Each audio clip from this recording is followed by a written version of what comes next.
In this video, we're going to be making ourselves a Cloud Music Festival mobile app, and we're going to be using Adobe Flash or Adobe Animate to create that app. It's going to look a little bit like this on the home page, and down the bottom we've got a menu where we can click through and find out some information about the tickets, the artists that will be playing at the festival. As you can see, we can scroll through the list of artists. We've also got a swipe gallery. Obviously you won't see these pictures in the mobile app, you'll just see the one on the screen, and you can swipe through it to see the 5 different pictures. And we've also got a contact page. Okay, it's quite a lengthy tutorial, so we're going to get started by heading over to Adobe Flash or Animate, and we're going to start today by creating ourselves a document. It's just one of the templates, so click on the template option down the side here. And we're going to select the Air for Android template, and we're going to choose the swipe gallery one, and we're going to click on OK. I'm going to go to the magnification box next and just choose Fit in Window so you can see the entire stage. And the next thing we're going to do is go to our window menu, and we're going to go down and select our scene panel. Okay, I'm just going to break it off for a sec so you can see our scenes. Now the first scene that we've got up on our page here is actually our photo gallery scene. Okay, so what I'm going to do is just double click on where it says scene 1 there and rename it to gallery. Then I'm going to make another new scene. Okay, we're going to come back to the gallery and work on that later. What we're going to work on now is the home scene. So double click on that and give it the name home and just put it above the gallery. Okay, this will be the first scene in our app. Now if I just go across to our folder which has all the bits and pieces in it, okay, it's got some instructions that we need to follow when we create this app. So I'll just open up Microsoft Word now, and the first set of instructions that we need to follow is the color scheme. Okay, it says if using any colors, use these. So we've got 5 colors here to pick from. It says black and white are also acceptable. Okay, so what I want to do is just copy that picture, and over in Flash here I'm just going to paste that color scheme onto the page, and I'm going to resize it and just push it off my stage so I can refer to this color scheme for a moment. Now what I'm going to do is bring up my swatches panel here, and I'm going to break that off as well. So what I'm going to do now is I'm going to select my eyedropper tool and click on this blue, the darker blue we can see in the color scheme. Once we've clicked on it, you can see that it's been selected as our fill color over here. But what I'm going to do is press this new swatch button here, and it adds that color to our swatches panel. By selecting the eyedropper again, I'm going to click on the next light blue across and make another new swatch. And I'm just going to keep doing that, grabbing the eyedropper, selecting the next color in the color panel, and making a new swatch. And you'll see these swatches appearing down the bottom of our panel here. So I've just got 2 more colors to go here. I've got the green and I've got the orange. Okay, so now I've got those 5 colors in my swatches panel. So I can just drop that back up here, and using my selection tool I can click on our color panel and delete that now. So if ever I need to access those colors, I'll just bring up my swatches, and there they are, saved in that panel. Okay, so the first thing I want to do right now is go to my stage color, and I want to select that darkest blue that we had in our color scheme, which is this one just here. Once we've got the dark blue in, we're going to bring in the Cloud Music Festival logo, and that was back over here in our resources folder. You'll see that the logo is down the bottom, so it's a simple job of just picking it up, going over to Flash and dropping it into place. Okay. What you're going to need to do is grab your transform tool here and hold shift and just resize it. You want it sitting in the center of your page up the top there. I think about that size will be pretty decent, so that's about 210 width, 143 height. You don't have to have those exact measurements, but somewhere around there. Now to get that logo centered right in the middle of the page, what I'm going to do is go across to my Align panel. If you can't see that panel, go to your window menu and select Align. Now make sure the checkbox down the bottom is ticked. It says Align to Stage, and simply press the second button in that says Align Horizontal Center, and that will horizontally align our logo in the center of the stage. Okay, so that's exactly where we want that. Next thing I'm going to do is draw in a little header bar. If we just have a look at the preview again, it's this light blue bar running underneath the logo. Okay, so to put that in, we're going to go over and grab our rectangle tool. We're going to turn the stroke off, And for our color, we're going to choose that second light blue, so it's the slightly darker light blue. And I just want you to draw a rectangle on the page. Doesn't matter what size just yet, because we're about to change it. Once you have drawn it on the page, grab your black arrow and click on it just to select it. Now we're going to go across to our position and size in our properties panel here. You may need to expand that panel if you can't see it. Now the width, we want it the same width as our stage, so we're going to make it 480 pixels wide. And for the height, we're going to set it about 60 pixels. Okay, so 480 by 60 pixels. The X value should also be set to 0, and you should have your little header bar, I guess, in position. You can move it up a little bit if you want. Alright, if you're finding that when you change the width and the height, both numbers were changing at the same time, you may just need to uncheck that box there, which is linking or locking the width and the height values together. Okay, you may need to have it unchecked so you can adjust the width and the height individually. Okay, so that's our little header bar that's appeared there now. What I'm going to do is just zoom in on that a little bit. I'll just press Control plus a few times. I need to just drop back one. Yeah, that looks a bit better. I'm just going to hide this scene panel. It's annoying me at the moment. What I'm going to do is draw some black lines across the top and the bottom of that little box. So I'm just going to grab my line tool here. Make sure black is selected for your stroke color, and simply draw a straight line across the top there. Okay. Now if that's too thin and you can't see it, which is the case here, I'm going to click on that line and just turn this size up, maybe to size 2. And press enter. That looks a bit better. I'm going to grab that line tool again, do the same along the bottom of that box. Okay, making sure I've got size 2 again for my line. And now we've got just a black stroke around the outside of that blue box. Inside that blue box, what we need to do is write the name of the page we're on. So I'm going to grab my text tool. I'm going to make sure my font is Roboto. Okay, it's a font that's specifically made for Android apps. And the style, I'm going to change it to the black style, nice big thick font. And the color, I'm just going to go back and choose that dark blue that we used for our stage color. And the size, a bit of a rough guess, but I'll go about size 32 pixels for that, 32 points, sorry for that. Just click somewhere inside the box there, and in capital letters, write the word home. Now I'm going to use my align panel again to just horizontally align it in the center of the page, and I'm just going to use my arrow keys to nudge it down till I think it's roughly in the center of the blue box. So it'll look something like that when you're done. I'm just going to fit in window again so I can see how my app's looking at the moment. That's looking pretty decent, I think. What we're going to put in next is a white box just below this header so we can put some information into it and be able to read the text quite clearly. So I'm going to grab my rectangle tool again. I'm going to turn my stroke off, and I'm going to select white for my fill color this time. I'm just going to draw a square on the page, doesn't matter what size just yet. Using your black arrow or selection tool there, go and click on that white box, and I want you to change the X value to 0 and the width to 480, and we should have a white box now that starts right on the edge of the page and spreads all the way across to the other edge. Now I just want to click on this black line that runs underneath my header for a second, look at its Y value. So about 242 is what it's at. I might make it 242. Okay. What I'm going to do is put this white box, its Y value, to 243, so it's just the 1 pixel below that line. Okay, so that pushes it right up there. It's looking good. Now I want this to stretch down to pretty much the bottom of the page, so I'm going to have to change the height of this box. I'm going to guess and write in 350 pixels here to start with and see how low that goes. Obviously not low enough. We'll try 450. Still going. I'll go up to, we must be able to get to about 500. So it looks like it's about 555-ish. We'll make it to the edge of my page. Okay, so you should have a white box that fills the rest of your canvas or stage up. So that's looking pretty good now.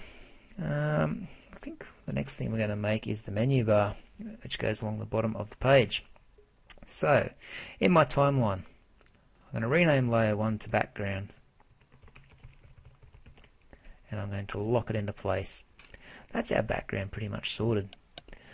So the next thing that we're going to have is the menu bar that runs along the bottom.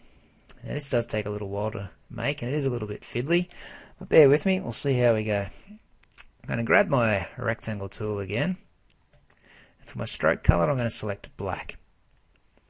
And for my fill color, I'm just going to choose that light blue that we used before up here. Now I want my stroke back to size 1 for this, so it's a nice thin border that goes around our buttons. And we're going to make a new layer, which is called menu.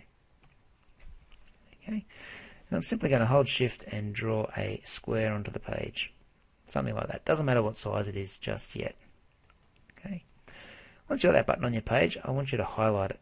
That's just going to select it there, and I want you to make the width and the height 96 by 96. So what I'm going to do is lock those two height values together, and height and width values together. And once I write 96 in the width box, you'll notice that the height box will automatically change to 96 as well. That's the size we want our buttons, 96 by 96. We've got 5 buttons that are going to go on the page, and if we make them 96 by 96, they should fit perfectly across the bottom of our screen. Now the next thing, I want the X value for this button to be 0, which means it starts on the edge of this page here. So when I press enter, that button will snap onto the edge of the page. Now for the Y value, that's how low down the page we want it to go. I'm going to do a little trick here. We know that the stage is 800 pixels height, and we know the button is 96 pixels height. So for the Y value, if I write 800 minus 96 and press enter, you'll see our button goes straight down to the bottom of the page. Okay, and that's looking pretty good there. Now the next thing I want to do on this button, this is our home button. So we want to put a little icon on top of that button. We've got some icons in our resources folder here. So I'm going to grab that little home button, drag it over to Flash, and I'm just going to drop it onto the page and just position that somewhere in the center of that box. Get it as close to the middle as you can. You may need to use your arrow keys there to nudge it around a little bit. I just bumped something in my timeline there. I'll just zoom back out. Get it to the right size. Yeah, there we go. Sorry, so we've got the home button sitting pretty much in the middle of our box. That's the start of our button made. So what I'm going to do next is highlight that button and select it all. And go up to the modify menu and convert it to a symbol. Now I want to convert this symbol to a button, so leave it as button there. The name, I'm just going to call it home underscore BTN, so we know it's a button. And that registration point, make sure it's somewhere along the top. I'm just going to leave it in the top left hand corner, and I'm going to click OK. Now you may get 2 little houses appear there. I'm not sure why Flash or Animate does that, but if you double click on the button, it's going to disappear. Now while we've double clicked on this button, we get into isolation mode, where we can start to edit how this button behaves. What we want to do when we press down on this button, we just want it to change color, so it reacts when a user presses the button. So quite simply, you've got a few different states here this button can undertake. We want to go across to the down state. So this basically means when we push down on the button, what do we want that button to do? We want it to change color. So what I'm going to do, while I'm clicked in this down state, I'm going to press F6 to put a keyframe in. I'm just going to click off the button for a second, then click on the blue part only. That's the background there. And I'm going to change that fill color to the orange that we chose earlier on. So on the up state, go back and click on the up state, you'll see that that's how our button's going to look when it first loads up in the app. And if a user was to push down on the button, it will change to that orange color. Okay, so once you have those 2 colors set, just press the back arrow up the top here, and you've got your first button created. Don't forget you need to give it an instance name up here, so we'll give it the name Home, no capital letters, and press enter. So that's our first button done. We're going to grab our rectangle tool again here now, and just go back and grab that second darkest blue color, and draw another one on the page. Highlight it, make the width 96, the height should automatically change to 96. What I'm going to do now is just press Ctrl C to copy that, and Ctrl V to paste it. I'm going to paste it on a few more times, so we've got 5 buttons in total. Alrighty, now we can work on these buttons one by one again. So I'm going to highlight this button here and just move it down a bit lower so I know that's the one I'm working on. The second button we want in our app is for the ticket sales. Okay, so we're going to need to find an icon that relates to the tickets. Pick that up, drag it over to Flash and drop it onto your page, and you need to position that somewhere in the center of the button. Use your arrow keys to nudge it around until you're happy with its position. There we go, it looks pretty good right there. Once you've got that button looking good, we're going to highlight it, modify it, and convert it to a symbol. Oops, I just pressed convert to bitmap. I better undo that and convert to symbol is what we wanted. We'll give it the name ticket or tickets underscore BTN, which stands for button. The type should be a button. Rego point is in the top left corner. Click OK. Again, that little icon's appeared twice, but if you double click on the button, which we need to do anyway, it will disappear. Go across to the down state again, press F6, click off your button, then click back on the blue part only to select it and change its color to the rollover or the down state color, which is orange. Once you've got your down state orange, your up state blue, press the back arrow, and it's time to move this button into position. Now what we're going to do is make the X value 96 this time. We know this first button's 96 pixels wide. We want this second button to start exactly where the other one finishes. So if we press 96, you'll see that button's X value or X coordinate is now 96 pixels across the page. The Y value is going to be the same as before, just 800, take away 96 pixels, press enter, and you've got your second button now in position on the stage. Third button over here, if we go back to our resources folder, we've got the artists icon. I'm going to pick that up and drag it over and drop it onto our page and just stick it in the middle of one of those buttons. Once you're happy with its position, out there, highlight that button, modify it and convert it to a symbol. We're going to give it the name artists underscore BTN. Make sure it's a button, check the rego points up the top, click OK. Double click on that button to remove that second icon and go across to the down state, press F6 to put in a keyframe, click off the button again and then click back on the blue part, which is the background. Change that background to orange, click off the button and press the back arrow. Okay, now it's time to get this third button into position.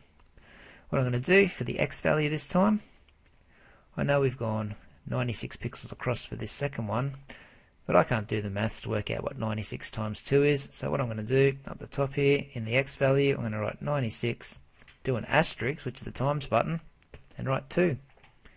It will do the maths for me. So when I press enter, it goes across to 192 pixels. Okay, that should be perfectly lined up with where the next button should go. Now the Y value, same as before, 800, which is the height of our stage. Take off 96 pixels, which is the height of our button. Press enter, and you get your third button into position. So 2 buttons left. The next one's going to be the gallery. So go to that little camera icon, drag it over to Flash, and drop it onto your page, and get it in the center of one of those buttons. Looks good. Highlight that button once you've got it ready. Convert it to a symbol. Give it the name gallery underscore BTN. Should be a button. Check your regos up the top. Press OK. Double click on that button. Go across to the down state and press F6. Click off your button and then just go back and click on the blue part, which is the background. Change the background color there to an orange and press your back button.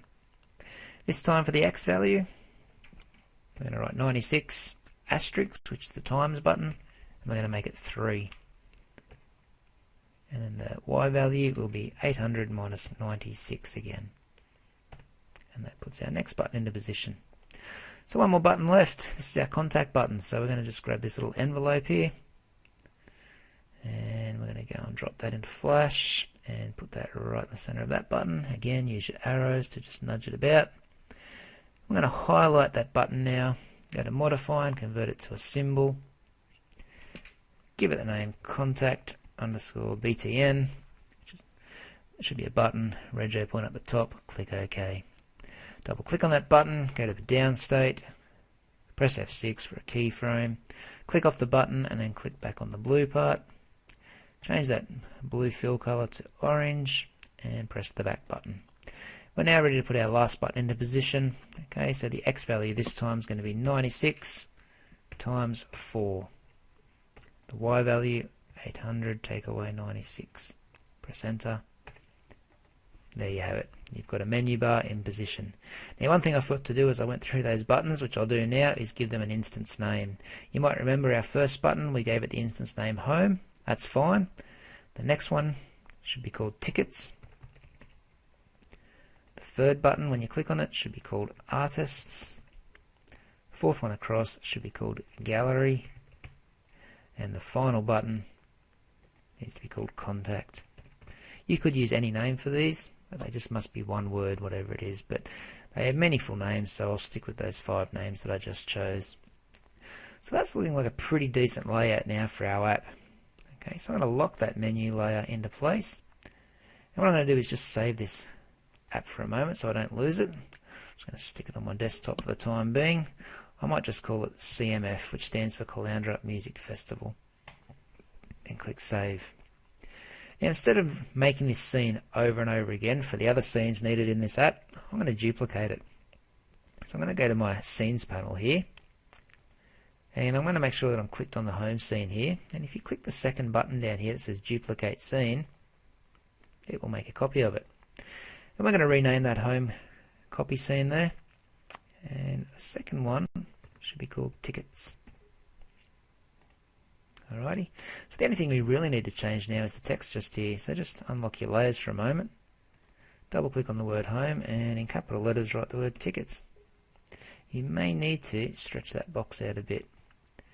Now once you've written that in, it's a little bit off center, so don't forget to go over to your Align panel, make sure Align to Stage is checked, and click the second button there that aligns your text back in the center of the page. So that's how our Tickets page is going to look for the time being. That's all good. I'll save that one. Back to our Scenes panel, we're going to duplicate Tickets now. So let's click on the Tickets layer, press that button in the middle that duplicates that scene. The third scene is actually called Artists. Alright, it's going to have a list of all the artists playing at the festival. So let's double click where Tickets is and write in the word Artists. Now, I think that's got the same number of letters as Tickets, so that's probably already centered horizontally. Yep, it is. Okay, so that's the artist page all made up. Now we've got the gallery already made. We're not going to touch that just yet. That's a whole different story, that one. But we want the contact page as well. So let's just duplicate artists and we'll call it contact. Now I want you to move contact below the gallery. The contact page will generally come at the end, a bit like with a website. And on the contact page, all you need to do is rename artists to the word contact. And again, we don't need to align that in the center because it had the same number of letters as artists, so it's already in the center. Alrighty, so that's that looking good. I might just push this Scenes panel back down here.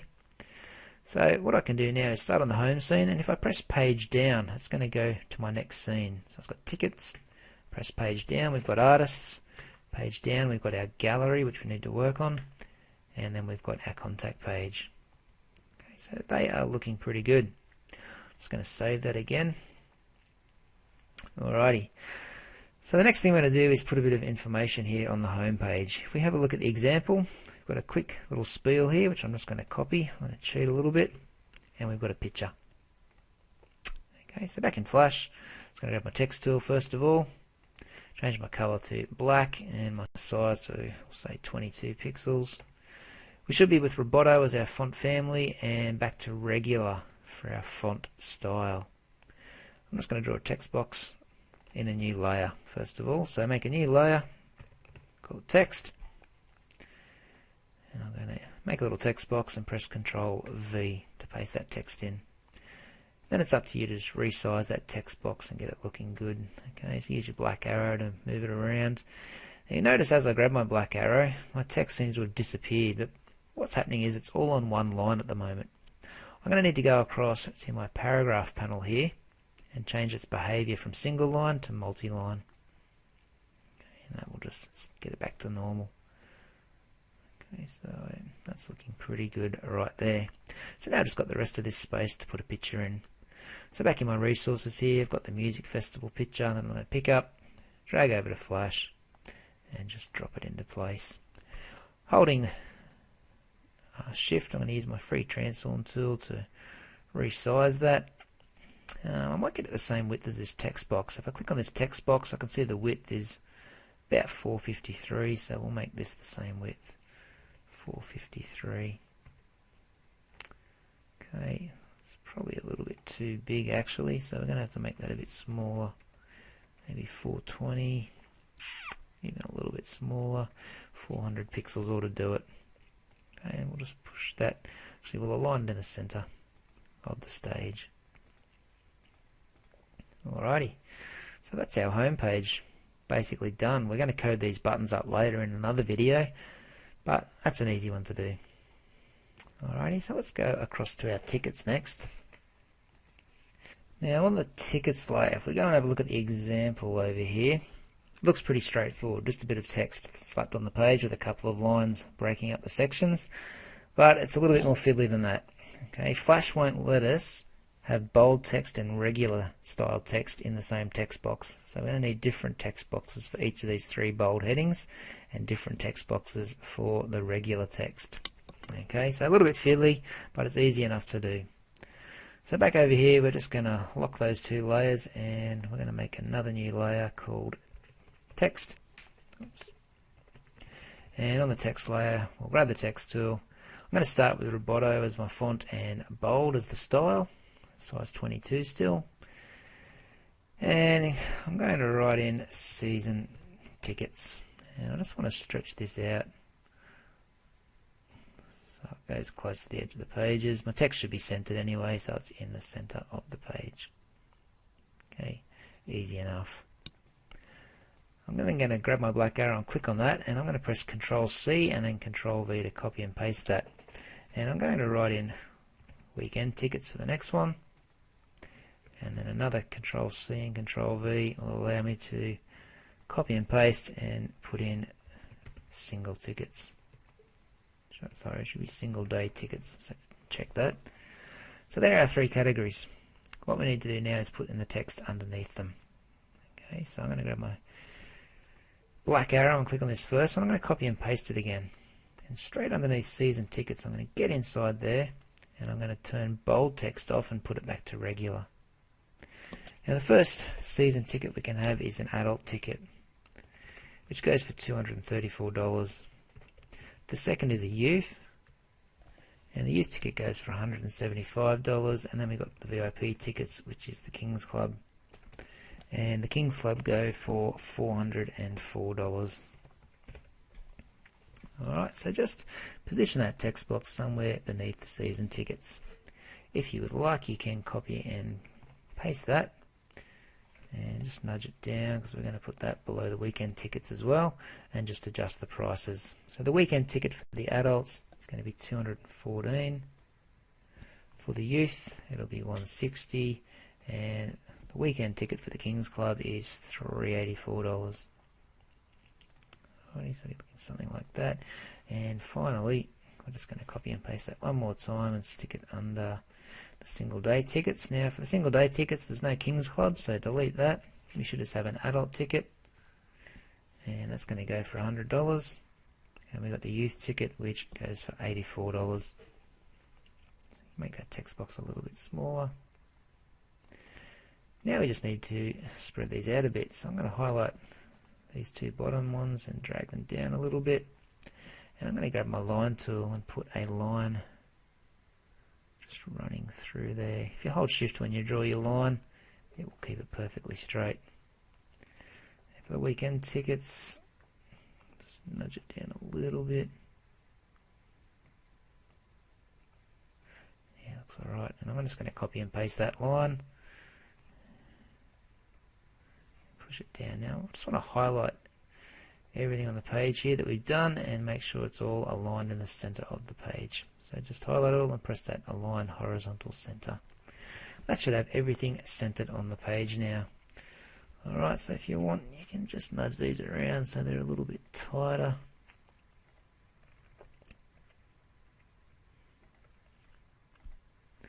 think that looks pretty good though. Okay, so that's our ticket information. I'm going to save that one up. That's 2 of our pages done. The next page is the artists. Okay, on the artists, we've got a long list of artists that we need to include on here. And if we go into our resources folder, we've got this artists document here, and you can see a list of all the artists that are playing. I'm going to just press Control A to highlight all of them, and then Control C to copy them. Or go up to Edit and Copy if you'd like. I'll just close that document. Now in Flash, we're going to go to our text tool. We're going to stick with Roboto Regular at size 22 and black as our text color. Now before we start writing this text on the page, we just want to quickly go down, lock these 2 layers that are already in position, and we're going to make a new layer which is text. Okay, once you've got that layer in, you can draw yourself a text box on the page. It doesn't matter how big it is because it's going to be resized in a moment. Now before you start pasting this information in, make sure you've got a dynamic text box. So I should say dynamic text. And in your paragraph panel down here, make sure the behavior is set to multi-line. That way your text will span over numerous lines. Okay, so in your text box you should be able to press Control V now to paste in those artist names. And using your black arrow tool, you can select that and just nudge it down a little bit so you got a little bit of breathing room underneath that header. You might need to use your arrow keys if need be. I'd also go across to the Align tab here and center it horizontally if it's not done so already. Now you notice if you zoom out, that entire list of artists goes right off the page, like miles below the bottom of our app. So what we need to do is make this text box into a scrolling text box so we can scroll through the names, and the names all fit on our screen. So what we're going to do is go up to our window menu and go to the components panel, which looks like this, and we're going to look for the UI scroll bar. Okay, so just scroll down and you're going to find the UI scroll bar. That's basically one of these little scroll bars here that will allow you to scroll up and down through a text box. Once you've got the UI scroll bar selected, pick it up and just drag it and drop it onto the side of your page for a moment. And you can just hide that components panel. Just going to zoom in for a moment here so we can get a closer look at this. With this little scroll bar, all you need to do is pick it up and drag it and drop it onto your text box. When you do that, it will snap in automatically and it will become the same size as your text box. So if I zoom out here now, you can see this scroll bar runs all the way down the side of our text box. Okay, that's good, that's what we want. So it's still a little bit big, so what we're going to do now is resize it to fit our page. So grab your black arrow and click on the text box first and just start dragging up. And you want to drag this text box up until it fits nicely on your stage. I'm going to zoom in a bit here again so we can see this looking good. Probably get one more band name in. About there looks good. So my height, if I look over here, my position and size, when I click on this text box, it's 432.4. So I'm going to copy that height. I'm going to click onto my scroll bar now and make the height the exact same. So I'll just copy and paste that setting in. And you'll see now that my scroll bar is the exact same height as my text box. All those band names are still inside that text box. It's just that I'm going to have to scroll through them now to see them all. And that's exactly what I wanted. Okay, so I'm going to lock that layer. That scene is now pretty much finished apart from the menu at the bottom. So I'll save that document. The next scene down is the gallery. As I said before, we're not going to touch that just yet. Okay, we're going to do that in the second part of this tutorial. So we're going to go straight to the contact page and knock that over. Now the contact page, there's not much to it. If we look at the example, it's basically a little bit of writing with a few icons. Okay, just with the contact details. So let's start with the first text box and the first icon, which is the little phone. Okay, so here's the little phone icon. We're going to, we won't drag it in just yet. We need to make a new layer for it first. So I'll lock those 2 layers that are in there and make a new layer called icons. I might pick up all 3 icons actually, the little computer, the email and the phone, and I'm going to drag them over to Flash and drop them on the page. They'll just sit on top of each other there, but it won't take much to move them around. So we're going to put the phone there. What do we have coming second? We had the computer second, which is the email address, and we had the letter third. Okay, you want to have them all perfectly in line with each other. Once you got that, then we can start putting some text in. So I'm going to make another new layer. I might just lock the icons for a minute. We'll adjust them in a moment, and we'll write text on this new layer. And first of all, we've got a phone number that we're going to put in. Okay, so I'll probably have to come back to that because I'll forget it, but we'll grab the text tool. Stick with the same font as before, Roboto Regular, size 22. And the phone number, we'll have the area code first, 0754 75 7272. Yeah, we might need to stretch that out just a little bit so it fits nicely. Okay, that's all good. We'll worry about its position in a moment. The email address is info@calandramusicfestival.com. So let's draw another little text box. info@calandramusicfestival.com. It's quite a big one. Just going to squeeze it in, I think. Yep. A bit smaller. And I'll just grab one more text box. Down the bottom we've got to put in the address, which is Calandra Music Festival, Lockbag 72. Oops. Lockbag 72, Sunshine Coast Mail Centre. Queensland 4560. Now this text needs to be left aligned, so in your paragraph just left align it. Alrighty, so now we've got to try and get this text all lined up. We want to probably make it all left aligned actually, so it all starts in the same left hand column. Let's just drag these across. It looks pretty good. Now I might just unlock those icons and get them into some sort of position as well.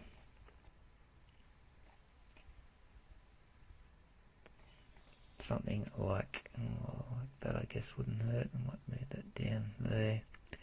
You can use your align tools here and distribute tools if you want to perfectly align them and distribute them evenly. It's up to you if you want to do that. I might even highlight all these and just nudge them to the left a little bit. But they fit pretty nicely on the page, and I think they're evenly spread out and look nice and neat. So that's how our contact page is going to look, but the one thing we do want to do is make an email link out of this little bit of text here. Okay, so what I'm going to do is go up to modify and convert that text box there to a symbol, and we will leave it as a button, and we're going to call it the name email_btn. Click on OK, and up the top where we've got instance name, we're just going to call it email. Alright, now we're going to put a little bit of code onto this to make it work. Okay, so we will have to make a new layer in our text box, in our timeline down the bottom called Actions. And in that Actions layer, we're going to press F9. And first of all, I'll just write my stop code in, and then we're going to put in the code to make this little email link work. So we're going to start this code by writing in the name of the button, which is the word email. I'm going to write .add event listener. I'm actually getting the capital E and the capital L in there. And without putting a space, we're going to put in some brackets, and we're going to write mouse event dot click. Okay, so what Flash is going to do now is it's going to listen out for an event, and that event is when we click our mouse on the email button. To finish this line of code, we're just going to put a comma and write mail to. So when we click on our email button, we're going to run a thing called a function, or a piece of code, which we're going to call mail to, and that's going to come on the next couple of lines. Okay, so we'll go down, just make sure you put that semicolon at the end there to say you've finished that line of code. We're going to go down 2 lines, and we're going to write our function now. And our function, as I said before, is called mail to.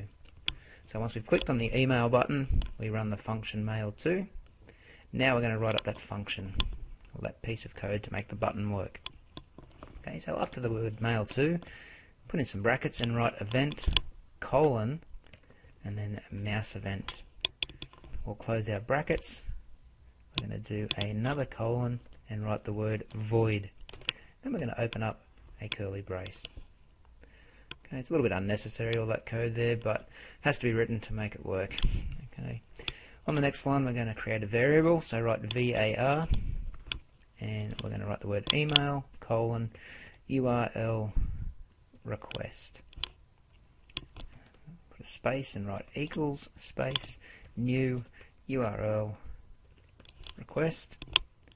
And in brackets and then quotation marks, we're going to write the email address that we want to send an email to. Now before we actually write in the email address, we need to write the word mail to, because that makes it an email link. And we do a colon and simply write info@caloundramusicfestival.com. We'll close our quotation marks, close our bracket off, and put a semicolon to end that line of code. And our final line here is going to say navigate to URL, open a bracket and write email, comma, and in quotation marks do underscore blank, and that's going to open up our email account in a blank window, and it'll have a blank email message ready to be sent with that email address in the recipient line. Okay, don't forget the semicolon at the end of the line to show that we finished that line of text. You should have a curly brace that's automatically appeared at the bottom of the page. And that's it. That's the piece of code. I'll just try and stretch that over. That's the piece of code there to make our button work. So make sure you read that carefully. You've used capital letters where I've used capital letters. You've got everything color coded like I do. And you'll notice that Flash has added a couple of lines of code at the top of the page itself. And that's fine. You just leave those there. What we might add in is some comments so we know what is going on with this code. So if you do 2 forward slashes and write this code will make the email link work. Okay? The computer doesn't actually read that piece of code because we put those 2 lines in front of it. Okay, that piece of code there is just for our use, so we know what's happening in this section below it. Alright, so it's just a helpful little line that's known as a comment. Alright, so what I'm going to do now is just close my code.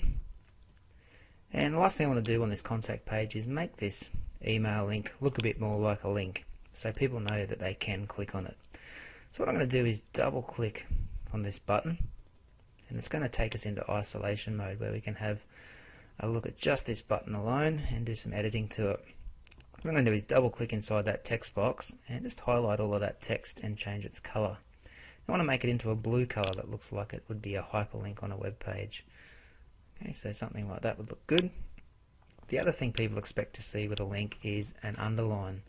So what I'm going to do is grab my line tool, make sure I've got that nice bright blue that matches my hyperlink, and I'm simply going to hold shift and draw a line going underneath that text. Alright, so you might just highlight that line and just nudge it up a little bit, so it's a little bit closer to the text, maybe about there. Looks pretty good. Okay, so you can press the back arrow once you're done editing that, and you can see now that you've got a little link there that actually looks like it can be clicked on. Okay, so I'm going to stop the video here. This is looking pretty good so far. We've got the basic layout of most of our pages done now. Okay, the only thing we really need to do in the second part of this video tutorial is make the menu bar down the bottom work, and on our 4th scene we need to make the gallery work. Okay, so I'll see you in the second part of the video.